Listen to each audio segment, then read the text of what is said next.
Bom dia, professor Coelho. Seja bem-vindo a essa conferência. Buen día,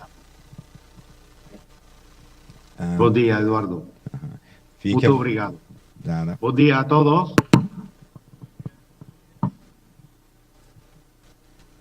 Me, me vais a disculpar que con vosotros en castellano porque mi portugués es muy malo y el portuñol seguro que peor. Por lo tanto, intentaré devagar para poder que comprendáis un poco el mensaje que os quiero transmitir. Bien, en primer lugar, tengo que agradecer al profesor Eduardo Romero de Oliveira esta invitación, que no es sino la continuación de lo que ya llevamos haciendo hace varios años, y parte de la exposición que voy a hacer hoy es una versión muy resumida del curso de postdoctorado, de posgrado, perdón, que impartí el año pasado en Asís.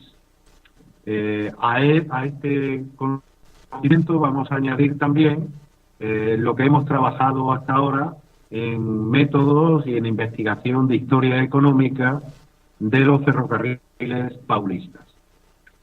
Sé que tanto a Eduardo como al resto de los asistentes seguramente tendrán más interés en ver la parte final de la exposición, pero creo que es obligatorio también presentar una metodología y un esquema de trabajo sin el que no llegaríamos de un modo razonable a conseguir los resultados de la parte final. Así que me tenéis que permitir que inicialmente planteemos algunas cuestiones teóricas, presentar un poco qué es la historia económica y también contextualizar el desarrollo de los ferrocarriles paulistas y brasileiros en general en el contexto de la economía mundial. Esto se resume en la idea de tener primero una metodología de trabajo. Esto es fundamental en cualquier investigación científica y en ciencias sociales. Y esto es una recomendación que hago con mucha insistencia a los jóvenes alumnos que están oyendo esto. Esa metodología nos debe llevar a utilizar herramientas adecuadas por parte del historiador y del investigador en ciencias sociales. Y una vez conseguido ese proceso, es cuando entraríamos en las dinámicas de estudio y análisis. No directamente ya ponernos a analizar algo sin conocer cuáles son las mecánicas y las dinámicas de investigación y estudio. En el caso de la historia económica, que es la herramienta que vamos a utilizar, digamos que tenemos que tener en cuenta que la historia económica se fundamenta en el estudio, en corto y largo plazo, de los cambios económicos que se dan en una sociedad, en un contexto como puede ser una región o puede ser un país. Digamos que en lo que se conoce como una historia económica más reciente tiene un mayor interés, puesto que las transformaciones que se producen durante el periodo de la Revolución Industrial fueron, o han sido, o están siendo especialmente aceleradas, y hace que sea todavía más interesante su estudio. Además, numerosos investigadores de prestigio internacional, como un premio Nobel como Douglas North en economía, plantean precisamente la idea de que la historia económica hace estudio de las estructuras y el funcionamiento de la economía en el largo plazo. Tenéis que tener en cuenta que incluso hay autores como Carlo Maria Cipolla, un autor italiano recientemente fallecido, en el cual plantea una idea muy interesante, que la historia económica es una combinación equilibrada entre la ciencia histórica y la economía. Por lo tanto, cuando estamos haciendo historia económica, estamos haciendo un paso intermedio entre la historia y la economía. Y eso es muy interesante que lo tengáis presente. La aportación que os hago de referencia es por aquellos que tengan más interés y que puedan ampliar datos en la bibliografía de las bibliotecas paulistas que conozco y que algunas son excelentes, la propia de la Unicampi, igualmente en la USPI estuve allí y hay un excelente material bibliográfico. Inclusive hay un apartado en la definición de historia económica, también aportado por el propio Cipolla, que es muy interesante y que ya nos va a meter en el camino del estudio de lo que es nuestra historia ferroviaria. Y es estudiar los aspectos que tienen que ver con la producción y la distribución. Y aquí es donde entra el fenómeno ferroviario. Por lo tanto, mi advertencia es que el ferrocarril no es un fin en la investigación. El ferrocarril solo es un medio para conocer y comprender bien el discurso de la historia económica. Si nos quedamos solo en la anécdota del ferrocarril, no vamos a comprender cuál es nuestro avance en el estudio. Por ejemplo, hago la atención sobre, creo que esta es una trilogía de quizá los mejores ejemplos de historia económica brasileña.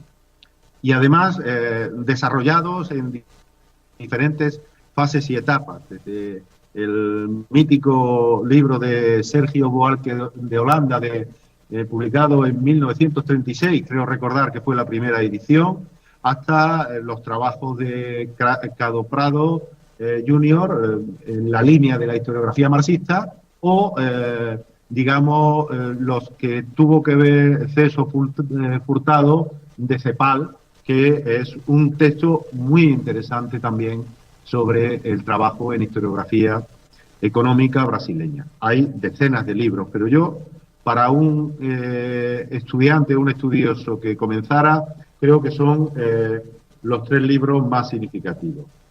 Y dentro de la industrialización paulista, también 3 libros muy interesantes, realizados sobre entornos distintos y que plantean, digamos, el papel que jugó Sao Paulo en el proceso de industrialización a consecuencia de la expansión económica cafetera.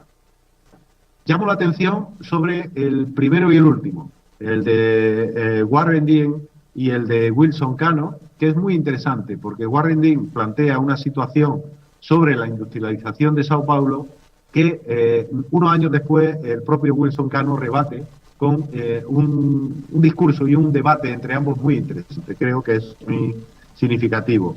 Y el texto de Joseph Locke, un profesor norteamericano, sobre ese ejemplo de Sao Paulo como locomotora de la economía brasileña, que es suficientemente descriptivo. Bien, me interesa también que tengamos en cuenta que todo este proceso que vamos a estudiar del ferrocarril se produce en un contexto de internacionalización de la economía o primera globalización que va acompañado de la llegada de un capital extranjero, aunque ya sabemos que en Sao Paulo el capital cafetero fue también muy importante y que va a ser el que va a llevar a una construcción potente de la red ferroviaria paulista, que va a ser muy significativa. Aquí tenéis unos resultados precisamente de la recolecta de datos y de investigación que estamos realizando sobre la construcción de la red ferroviaria en Sao Paulo. Estos son datos actualizados dentro del proyecto de memoria ferroviaria. Esa expansión internacional tiene mucho que ver con la movilidad de factores, tanto de capital como de personas. Así, encontramos los flujos migratorios desde Europa, no solo a Brasil, estos flujos recogen evidentemente, especialmente la llegada a América en su conjunto, y se puede ver cómo este proceso de migración se fue acelerando conforme avanzaba el siglo XIX y prácticamente empieza a ralentizarse al estallar la Primera Guerra Mundial. Esos flujos son recogidos de modo intenso por las compañías ferroviarias paulistas. De hecho, existe legislación en la década de 1870 donde las compañías estaban obligadas a transportar gratuitamente a los emigrantes a sus puntos de destino. Esto que represento aquí es del relatorio de la Compañía Paulista de 1886 y es un documento magnífico porque nos permitirá en el futuro reconstruir estación por estación donde se fueron ubicando los migrantes que llegaban desde el exterior. Prácticamente todas las compañías recogieron estos datos. Y esto es muy importante para, digamos, estudiar todo este proceso, que ya va más allá incluso de la historia económica y nos meteríamos en campos de historia social. La imagen, alguno lo habrá reconocido, es precisamente en la ciudad de Sao Paulo, lo que hoy en día es el Museo de la Inmigración, que es un magnífico ejemplo de estudio social de este proyecto museístico. Igualmente que llegan migrantes, llegaron también muchos capitales de inversión extranjera y llegan a países de América para invertir en obras públicas, en ferrocarriles o para empréstitos a los gobiernos. Y esto es un elemento fundamental en el caso brasileño, que estuvo, digamos, dependiendo de los préstamos de la Casa Rothschild británica en buena parte de su desarrollo, tanto en la época del Imperio como a partir de 1890 durante la República. Aquí, por ejemplo, está el caso concreto estudiado por Graham de los préstamos que se hicieron al Estado brasileño. Y se puede ver perfectamente cómo los primeros procesos ferroviarios están presentes y luego a partir de 1890, cuando ya se proclama la República, es cuando crecen sustancial todas estas inversiones.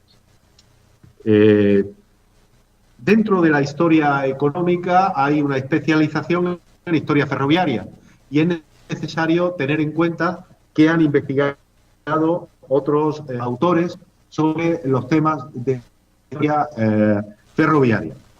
Insisto, voy relativamente rápido en esta parte, poder llegar a la parte que considero que más os interesa, pero hay que detenerse en estos aspectos.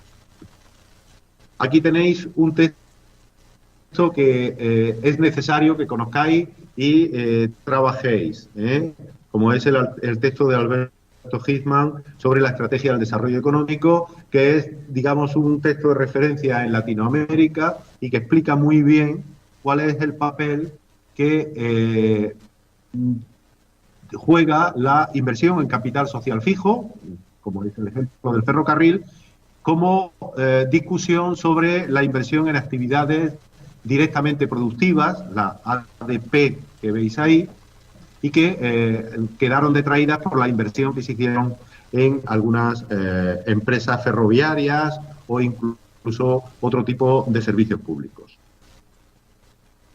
Igualmente, Chandler, este autor norteamericano, es fundamental porque, como veremos luego cuando estudiemos la empresa ferroviaria paulista, ya marca tendencias a la organización de esta estructura gerencial moderna que va a cambiar la clásica organización familiar de las fábricas del siglo XVIII y de la primera revolución industrial.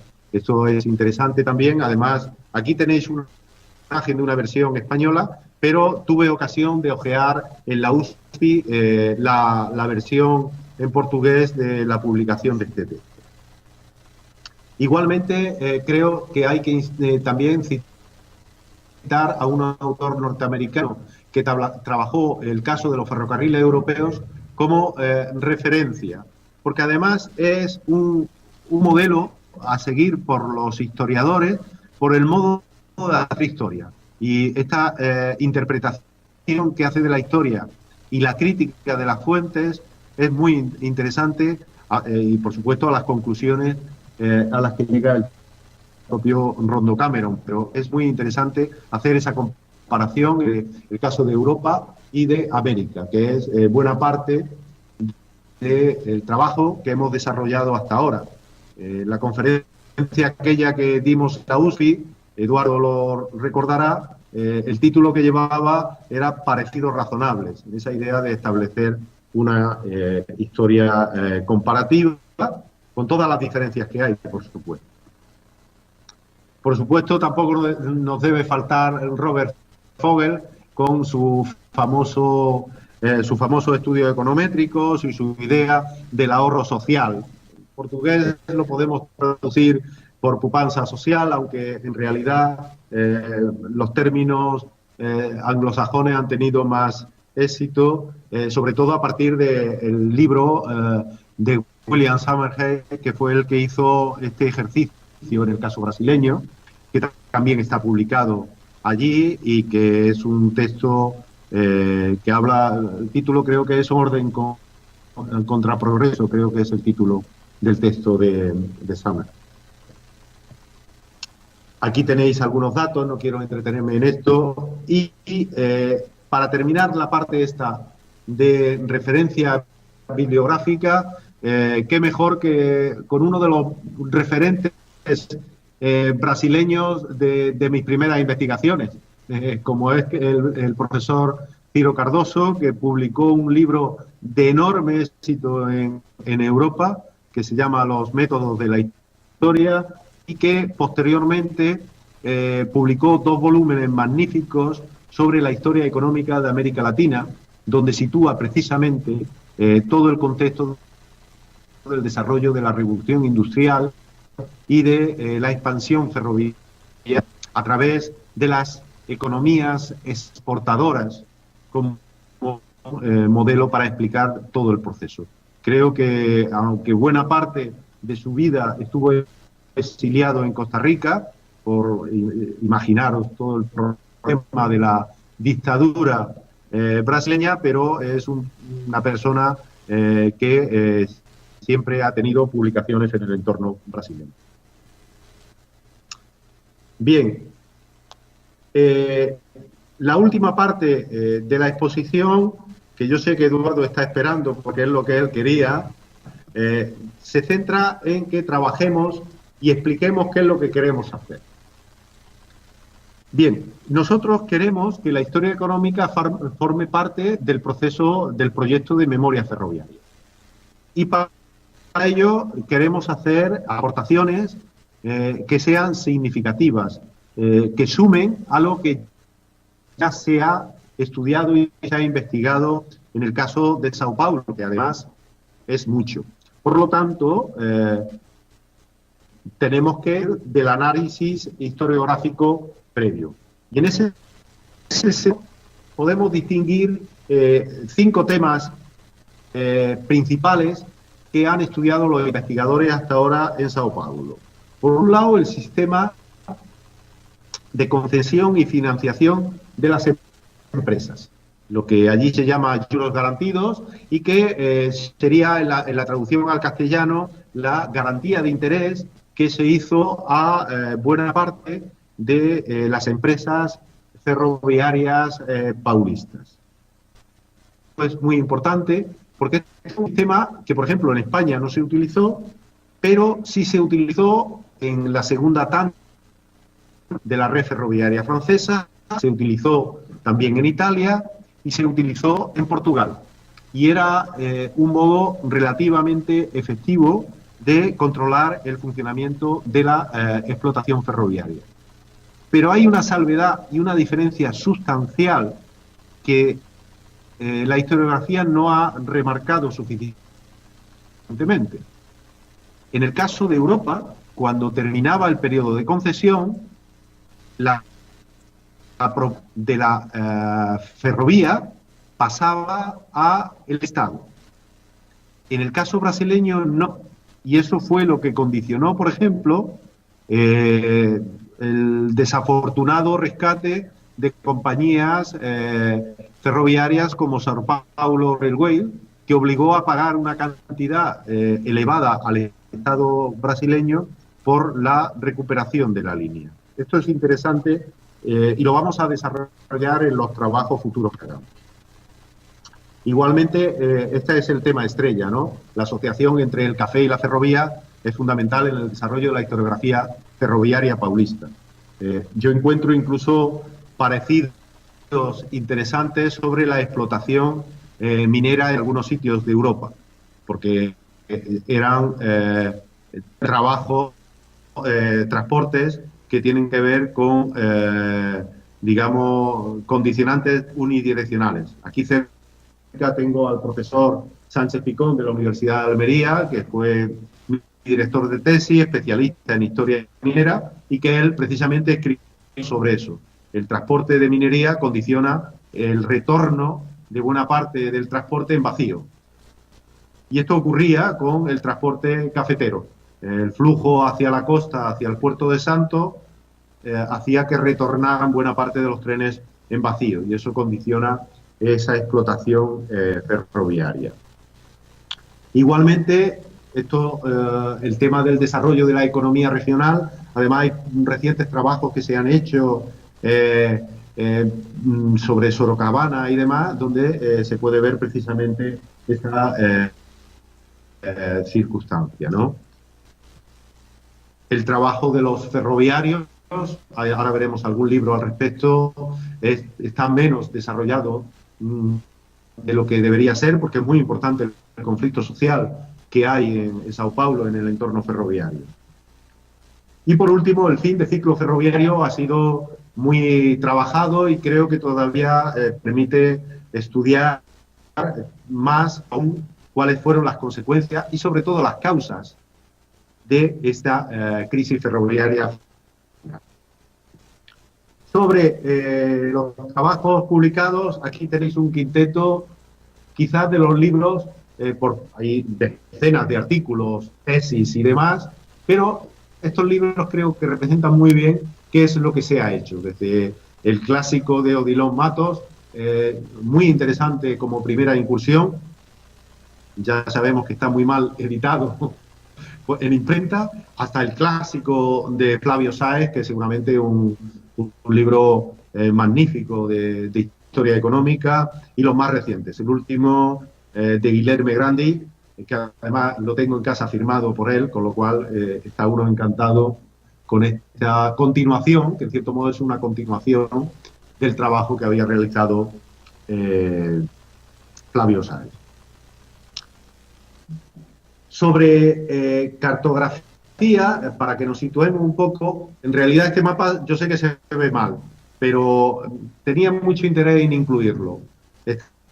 Ante uno de los mapas que realiza Clodomiro Silva, que es un personaje importante en la historiografía paulista, empieza a publicar sus primeras estadísticas en 1890, incluso hemos localizado publicaciones en inglés sobre Sao Paulo Railway en 1901, y es un personaje que forma parte de, digamos, los gestores que tuvo la administración pública paulista durante muchos años. Clodomiro además publica este mapa, que es muy bueno, de una gran precisión en 1913, y que se parece a muchos mapas europeos de la época, donde no solo se publican las líneas ferroviarias, sino ya las primeras rodovías construidas y también la planificación y proyección que había de estas líneas, y que luego ya sabemos que en buena parte no se construyeron, pero es un excelente material para trabajar. Aquí sí tenemos un mapa de 1977, ya en la época de Cepasa, donde se ve precisamente esa vocación de afluencia al litoral de vía exportadora que tiene el ferrocarril en Sao Paulo. Aquí ya se había cerrado buena parte de la red ferroviaria paulista, pero es un mapa muy representativo y que para verlo en pantalla, digamos que se puede ver de modo relativamente fácil. Bien, dicho esto,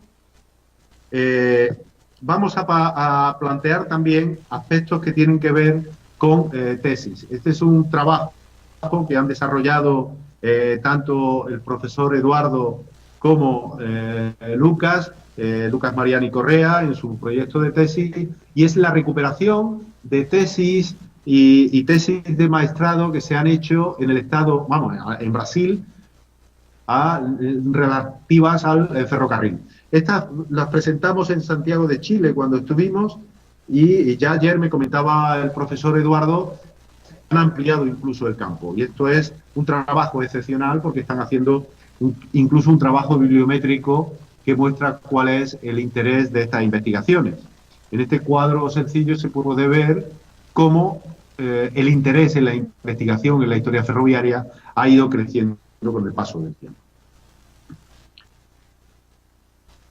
Las estadísticas ferroviarias es un elemento fundamental en este sentido. Y aquí vamos a empezar a aplicar nuestra metodología de trabajo. Y ya hemos empezado a trabajar para reconstruir buena parte, toda la estadística histórica ferroviaria en Sao Paulo. Ahora hablaremos un poco de los argumentos, pero aquí la idea en esta imagen es transmitiros nuestra metodología. Nos interesa localizar fuentes, constatar la veracidad de esas fuentes y, si no, volver a la localización, y a partir de ahí hacer el registro de datos, organizar estos datos y hacer la salida de la información a través de gráficos y mapas y, digamos, normalizar ese sistema. ¿Cuál es la importancia que tiene la estadística? La estadística es un proceso que se empieza a generalizar sobre todo en el siglo XIX a partir del desarrollo de la revolución industrial.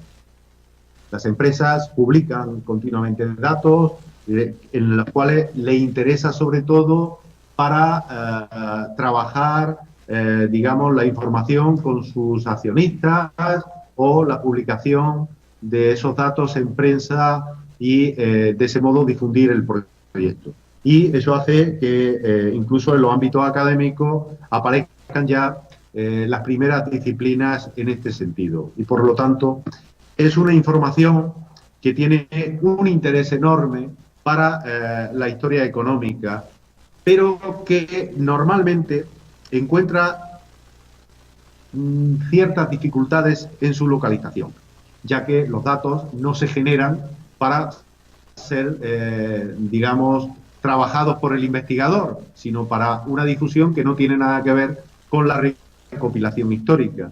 Por lo tanto, el historiador tiene que andar recopilando estos datos y haciendo registro de dónde localiza todos esos datos, y es un enorme esfuerzo.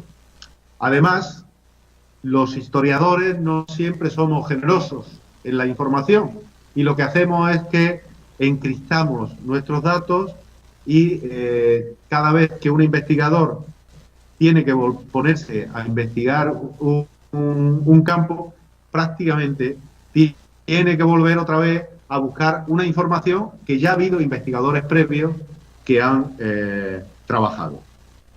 Quizás ahora que estamos en la vía de la difusión por Internet y todo eso, es el momento de hacer esa difusión de datos, puesto que consideramos que el sistema actual es un freno al flujo de conocimiento científico. Una vez que ya tengamos esos datos, no es necesario volver a elaborarlos, sino que los investigadores pueden empezar a trabajar a partir del trabajo que ya han realizado otros investigadores. Esto en la actividad ferroviaria es fundamental porque no siempre se ha producido, y de ahí también existen discrepancias en los datos que publican unos investigadores y otros. Y si hubiera una mayor transparencia en la publicación de datos, pues tendríamos una mayor coincidencia en esa información. Así que nosotros vamos a trabajar en esa línea, y aquí tenéis algunas notas. Esta presentación será pasada al proyecto y bueno, podréis consultarla y leerla en cualquier momento. Si existe alguna falta de ortografía, os ruego me disculpéis, pero he intentado en la medida de lo posible cumplir las normas de la lengua portuguesa. El origen de todo esto tiene que ver también con la fundación de los ferrocarriles españoles, que fue lo que me hizo pensar en la idea de trasladar este proyecto al caso paulista. En 1998 se hizo un enorme esfuerzo por publicar las estadísticas ferroviarias de América Latina. Pero, sin embargo, fue un proyecto que era oportuno y era transparente, pero tuvo dos problemas graves. Por un lado, la obsolescencia tecnológica. Se planteó en un sistema operativo que no es compatible con el actual y entonces hoy en día no se puede consultar esa información. Y además, una vez ya centrado en el estudio, detecté muchos errores y errores que hacían prácticamente difícil que se publicara esa cuestión y había que empezar prácticamente de nuevo. Pero no obstante, el esfuerzo que se hizo en ese momento sí ha ayudado metodológicamente a todo esto. Y como ahora no existe una recopilación estadística completa, lo que vamos a hacer es trabajar en esos datos. Y ahí llevamos ya un tiempo, aprovechando mi estancia en Sao Paulo, donde hice algún saqueo de bibliotecas y demás, pues pude recopilar muchos datos. Y entonces, en ese trabajo en el que llevamos un tiempo y donde ya tenemos algunos ejemplos. Y además son datos que se van a publicar en abierto y que van a ser disponibles para cualquier investigador. Por ejemplo, en el caso del trabajo de líneas, de apertura de líneas ferroviarias, vamos a trabajar a partir de una tabla inicial, como la que estáis diciendo ahora mismo. Esa tabla inicial, como veis, presenta información de todas las líneas, presenta tramos, referencias y demás. Y esa información va recopilando todos los datos que tenemos de todas las líneas paulistas. La tabla es muy grande. Hay referencias todavía que están incompletas, que vamos trabajando con ello, pero que presentan esa información. ¿Qué aportación nos da esta tabla? Pues esta tabla permite, una vez que tengamos la información incluida y con un dato suficiente, podemos a partir de ahí obtener automáticamente gráficos y tablas de consulta que se pueden hacer a medida. Por ejemplo, el gráfico este que estáis viendo, esto se realiza a través de un sistema de tablas dinámicas. Aquí podéis ver cuál es la estructura que tiene, ¿no? Y a partir de esas tablas podemos ver en cada momento concreto cuál es la información que queremos analizar. Incluso la podemos poner bonita, llamativa, con colores, como ocurre con este gráfico de los kilómetros de las principales compañías paulistas en este momento. También nos puede ayudar para contrastar cuál es el nivel de investigación de nuestros datos. Por ejemplo, podemos tener, en este caso, una información de todos y cada uno de los tramos de la compañía paulista, en qué momento se abrió y cuáles eran sus referencias. Y saber en ese momento. Y podemos abrir información al respecto, es decir, podemos abrir información que nos diga cuáles son los datos, de dónde salen y demás. Es un material realmente interesante y que tiene muchas posibilidades. Esto lo estamos haciendo no solo para la apertura kilométrica, sino para el registro de datos de las ferrovías, de la explotación ferroviaria. Y aquí la tabla es realmente inmensa, porque es una tabla que es compañía por compañía, año por año, con todos los datos que tenemos de información. Y eso nos permite trabajar con capital, nos permite trabajar con movimiento de viajeros, como movimiento de mercancías, incluso estudiar beneficios y demás. Hemos incorporado incluso los cambios de moneda brasileña, los dos cambios principales, el cambio del Milreis por el Cruzeiro y luego el nuevo Cruzeiro, con lo cual es un dato realmente significativo. De un modo inmediato, aunque todavía los gráficos están en discurso de elaboración, pero simplemente en un clic podemos obtener inmediatamente una serie completa de cuántos viajeros se transportaron por todas las compañías paulistas desde 1867 hasta 1970, que ha sido donde no hemos marcado el paso, ¿no? Y, por ejemplo, en este gráfico, aunque sea un gráfico todavía feo y sin concluir, se puede ver la importancia que adquiere el transporte suburbano en los alrededores de Sao Paulo, precisamente a partir de 1950, cuando antes el transporte ferroviario de pasajeros tenía relativamente poca importancia en el contexto de Sao Paulo. En fin, es un material que ofrece una cantidad de información inmensa y que creemos que trasladado a un mapa económico, que también estamos en curso de elaboración, nos va a permitir presentar un material muy importante. Ahora veremos cómo y de qué modo. Igualmente, trabajamos el apartado de la enciclopedia, el diccionario, que tiene que ver tanto con personajes como empresas. En el apartado de biografías, trabajadores en general, también de ingenieros y de gerentes, es muy interesante lo que ha ido realizando Luis Gustavo Botaro sobre los ingenieros en el entorno paulista y relacionados con la construcción de las rodovías. Y esto va a permitir comprender muy bien cómo fue ese movimiento, ¿no? Y nosotros lo estamos haciendo en el apartado de las empresas. Porque las empresas terminan siendo personajes y hemos podido reconstruir esa evolución histórica de las empresas paulistas.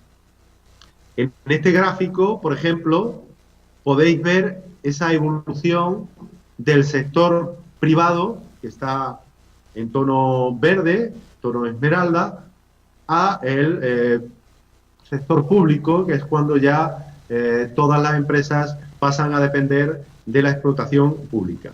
Incluso el papel que juegan los capitales británicos en la propiedad de estas compañías, que fue mucho menor que en otros casos, si bien el hecho de poseer la llave en la Sao Paulo Railway es significativo de la importancia que tuvo el negocio en esos aspectos, ¿no?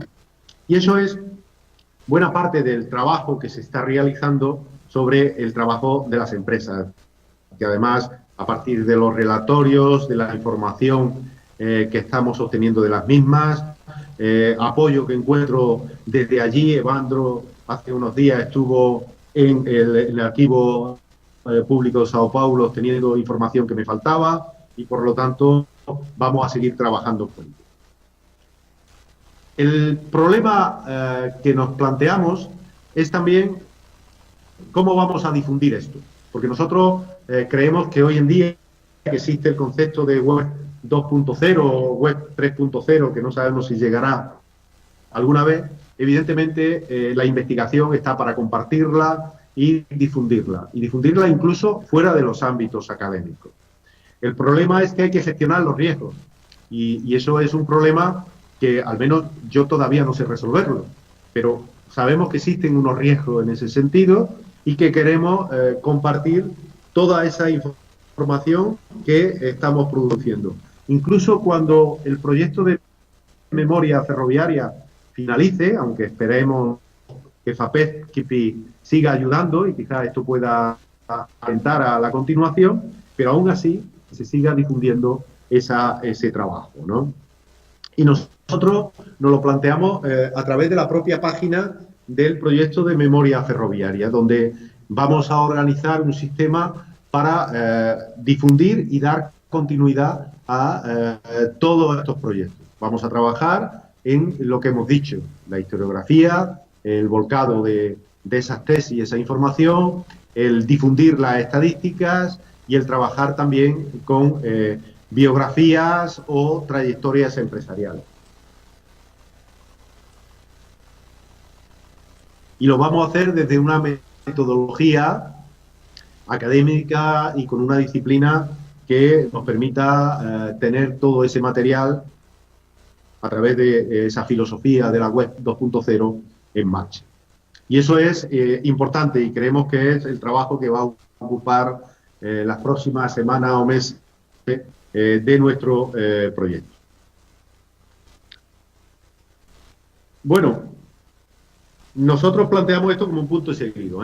No tenemos conclusiones porque lo que creemos es que el proyecto que hemos iniciado tiene trascendencia más allá incluso del propio proyecto, igual que el ferrocarril trasciende más allá de sí mismo. Eduardo, lo hemos hablado varias veces, el caso argentino, tenemos ahí varias cuestiones que queremos trabajar y bueno, conociendo la información que tenemos de Europa, seguro que vamos a poder establecer un estudio mucho más global y alentar a investigadores a los que necesitamos para que se incorporen al proyecto. La línea de difusión es una parte fundamental, tal y como he explicado. Es decir, esto no se trata solo de publicar para obtener méritos académicos, que también, y obtener reconocimiento entre los colegas, sino para difundir la investigación y que esta investigación avance y que no estemos anclados estudiando constantemente lo mismo, sino que podamos de ese modo interpretar cuál es la situación, por ejemplo, del ferrocarril en la actualidad, ¿no? Igualmente, en el ánimo principal está todo el apartado de la publicación, como hemos dicho, de las estadísticas. Una de las lagunas que hemos tenido siempre los historiadores, cuando hemos trabajado con estadísticas ferroviarias, es que hemos trabajado con datos contables, pero sin embargo no conocemos cómo son los sistemas contables. Por lo tanto, es un apartado en el que tenemos que profundizar porque nosotros tenemos la herramienta de la interpretación histórica. Y bueno, y esta es la idea de nuestra contribución al proyecto de memoria ferroviaria en el grupo de historia, porque nosotros lo que queremos es aportar tanto al apartado de arqueología, de arquitectura, de historia del arte o de terminología, todos los trabajos y todo nuestro conocimiento. Y eso nos hace pensar en que esta colaboración interdisciplinar, que es de verdad el objetivo inicial del proyecto, va a hacer que el proyecto de memoria ferroviaria pueda tener esa visibilidad y continuidad que debe tener. Solo me queda agradeceros la atención y que, bueno, daros un fuerte abrazo desde España y cualquier duda o pregunta la podemos hacer ahora en línea o bien si queréis a través de correo electrónico o diferentes cuestiones que queráis plantear. Quedo a vuestra disposición para lo que queráis comentar. Muchas gracias. Muchas gracias. Yo creo que estarán ahí, ¿no? Yo creo que están ahí.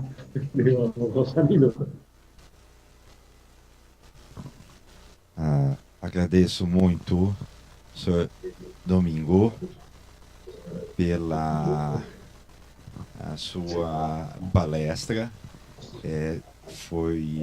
Certamente mostra a dimensão e a preciosidade da sua contribuição para esta pesquisa, para esta equipe. O material e o esforço que o professor tem reunido desde desde 2002, mas certamente nos últimos anos, com seu envolvimento e a sua vinda para o Brasil, e lembrando, com o apoio da FAPESP, como Bolsa Pesquisador Visitante ao professor, e durante todo esse período de quase 10 anos também de financiamentos pela FAPESP, a vinda desse professor Domingo Coelho e de outros pesquisadores, como Henrique Larive, Juliano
Juan fez uma pergunta. Seu Domingo, Ujú.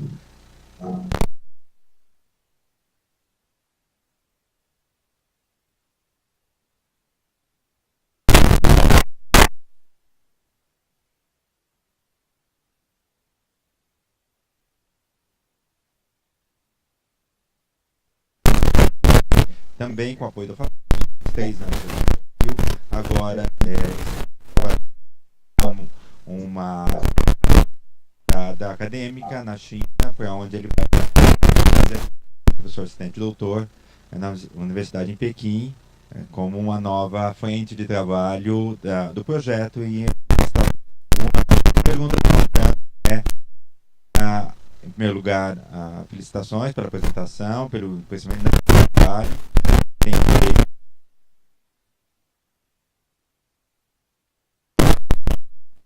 a pergunta que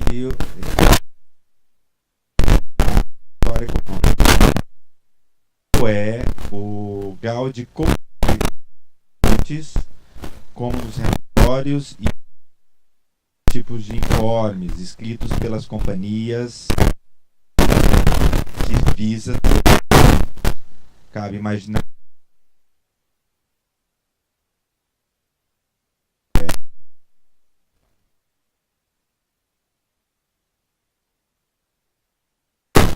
sustentaram economicamente. Se é assim, desse tipo de documento dos relatórios, por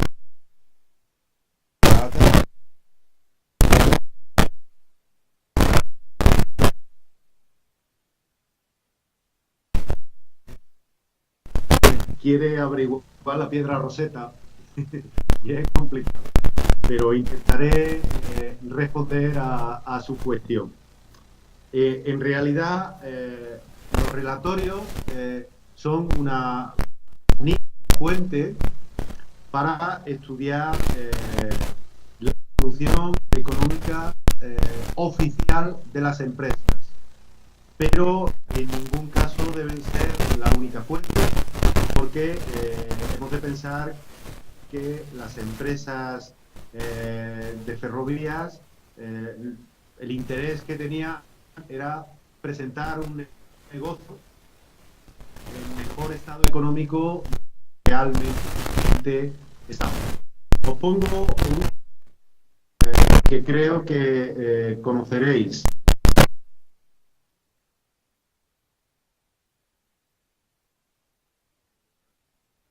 Su publicación sobre la vía paulista de 1901 es un referente ineludible. Es decir, todas las publicaciones que se han hecho en Sao Paulo sobre ferrovías han tomado como referencia las primeras estadísticas y datos de Adolfo Pinto. Bien, Adolfo Pinto, entonces, en 1892, 10 años antes de esta publicación, era un ingeniero encargado de la explotación ferroviaria en la compañía Río Claro, que en ese momento estaba intentando comprarla la Paulista, cuando Río Claro lo que pretendía era comprar a su vez a la Paulista. Y Adolfo Pinto escribe, y está en las memorias de Paulista del año 92, que hay engaño en las cuentas, que Paulista lleva años engrosando su capital, su activo, para aparentar un mayor potencial económico del que realmente tenía. Porque ya sabéis que Paulista, el gran problema que tenía es que no tenía acceso por ferrovía a Sao Paulo, que se quedaba en Jundiaí. Y por lo tanto, ahí Adolfo Pinto nos pone sobre esa pista. Y contesto directamente a Juan, es ineludible contrastar la fuente de la empresa ferroviaria con otros datos, bien sea hemeroteca histórica, bien sea si existe archivo de fuente primaria, porque reproducir los datos y la información de los relatorios nos puede llevar a reproducir solo una parte de la versión de la historia y que sea la incorrecta.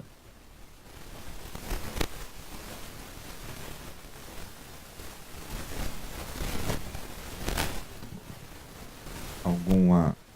Graças, professor Domingo. Algum comentário, alguma pergunta a mais? Temos alguns minutos. Professora Skiki quer fazer um comentário, uma pergunta. Professora Maria Cristina Skiki. Estaba yo esperando. Domingo, Devagar, Cristina. obrigado. Como estás? Bien? Devagar. Domingo, eu vou perguntar em português. Se tiver qualquer dúvida, eu posso esclarecer algum termo. Por supuesto. Eu fiquei muito curiosa com esses dados em saber se é possível trazer esses dados geograficamente. Ou seja, se a gente poderia pontuar mais diretamente em algumas regiões, porque os dados, eles são...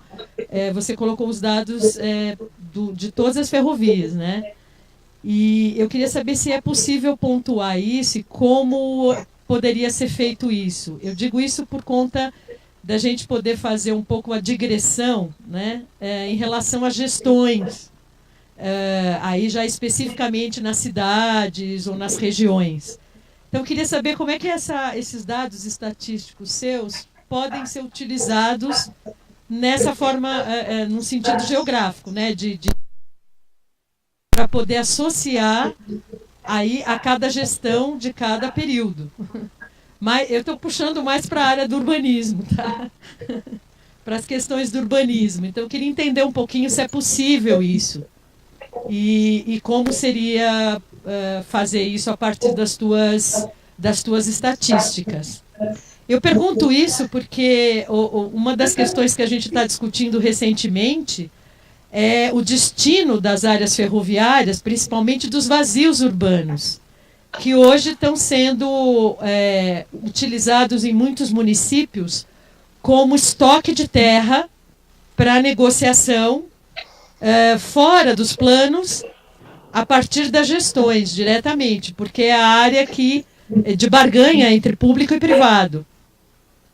E eu imagino que nessa época também haveria algumas questões nesse sentido, de investimento público para o desenvolvimento privado, vice-versa, né? Então, eu queria saber se é possível tirar desses dados teus econômicos e mesmo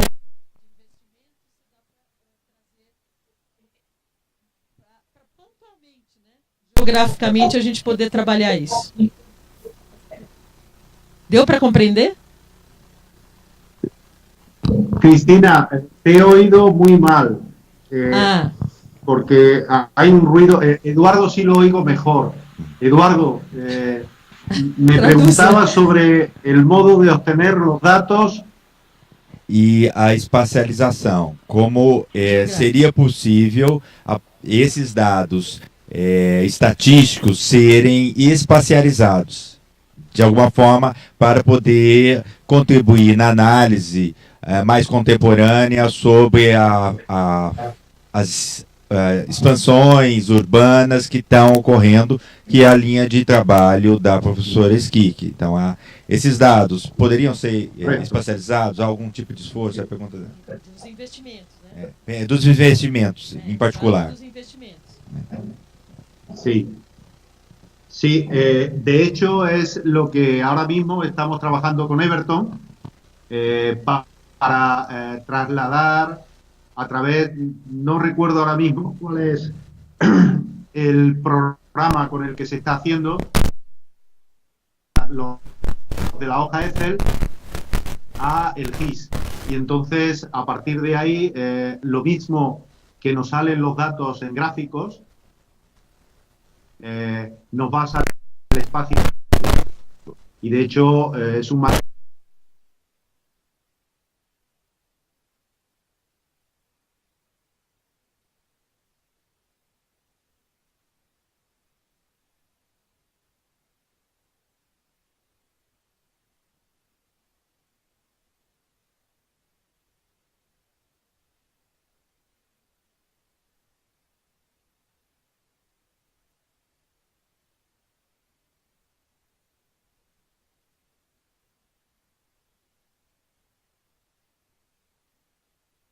datos de precios de billetes reales en cada una de las estaciones y por lo tanto tenemos un valor estimado de los precios y eso va a permitir también hacer una representación de toda esa información. Lo que único que no es automático de Excel al usuario. Ahí tendremos que ver el modo en el que lo implementamos en la web. Porque yo no quiero poner una barrera que sea de un informático o de un geógrafo. Yo quiero que el usuario acceda directamente a todos esos datos.